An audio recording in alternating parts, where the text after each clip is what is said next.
आता इथं आपण स्वच्छतागृहाच्या बाबतीमध्ये बोललेलो आहात, तुम्ही सांगितलं की करतोय वगैरे, पण मूळ प्रश्न जो आहे तो खाजगी माध्यमांच्या शाळांचा आहे।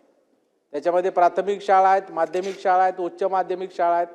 आता आपण हे शासनाच्या जिल्हा परिषद स्थानिक स्वराज्य संस्थांच्या शाळांना अनुदान देतोच, इतर खर्चासाठी अनुसानुग्रह अनुदान देतोय, पण खाजगी संस्थेच्या शाळांना आपण काय देतोय तर आपण त्यांना 12% वेतनाच्या दरवर्षी देत होतो।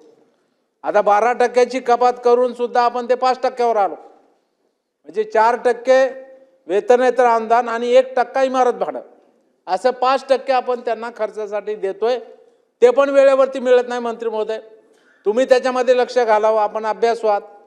किमान हे 5% जे खर्च आपण देतोय वेतनेतर अनुदान म्हणून, ते तरी दर वर्षाला मिळालं तर किमान त्या संस्था, त्या शाळा हे टॉयलेट्स बांधू शकतील, स्वच्छतागृह बांधू शकतील आणि ह्या भौतिक सुविधा त्या ठिकाणी निर्माण करू शकतील, जे आपल्याला खर्चाला त्या ठिकाणी देय आहे। तेव्हा आपण आज राज्यामध्ये 2008 नंतर मंत्री महोदय आपलं लक्ष वेधून देतो या महत्त्वाच्या प्रश्नाकडे। 2008 पासून, कारण आपण हे 5% वेतनाचं अनुदान कुणाला देतो? टप्प्यावरल्या शाळेला देत नाही। ज्या शाळा 100% अनुदान आलं त्याच शाळांना आपण हे वेतनेतर अनुदान देतोय। पण 2008 नंतर ज्या काही शाळा 100%वर आल्या त्यांना आजपर्यंत सुद्धा ते अनुदान मिळत नाहीये। या प्रश्नाकडे मी आपलं लक्ष वेधतोय। तेव्हा आपण लक्ष घालून 2008 नंतर ज्या शाळा 100%वर आल्या त्या सगळ्यांना वेतनेतर अनुदान देण्याचा निर्णय करणार का, हा माझा एक प्रश्न।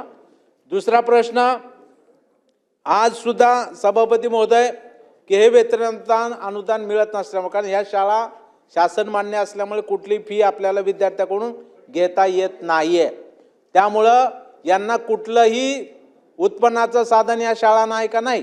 इंग्रजी शाळा फी घेतात, त्यांना ते साधन आहे, त्याच्यामुळे त्यांच्या शाळा टापटीप आपल्याला बघायला मिळतात। पण ह्या खाजगी माध्यमाच्या शाळा, आज महाराष्ट्र शासनाचा एवढा मोठा बोजा, एवढ्या शाळा तुम्हाला सुरू ठेवाव्या लागल्या असती तर करोडो रुपये बोजा तुमच्यावरती आला असता। पण हा भार खाजगी शिक्षण संस्था चालकांनी उचललेला आहे, ही जाणीव आपण ठेवली पाहिजे। आणि किमान त्यांच्या नाही तर विद्यार्थ्यांच्या हिताच्या दृष्टिकोनातून हे जे काही वेतनेतर अनुदान आहे ते दरवर्षी वेळेवरती मिळावं, 8 नंतरच्यांना सुद्धा मिळावं, या बाबतीमध्ये निर्णय करार का।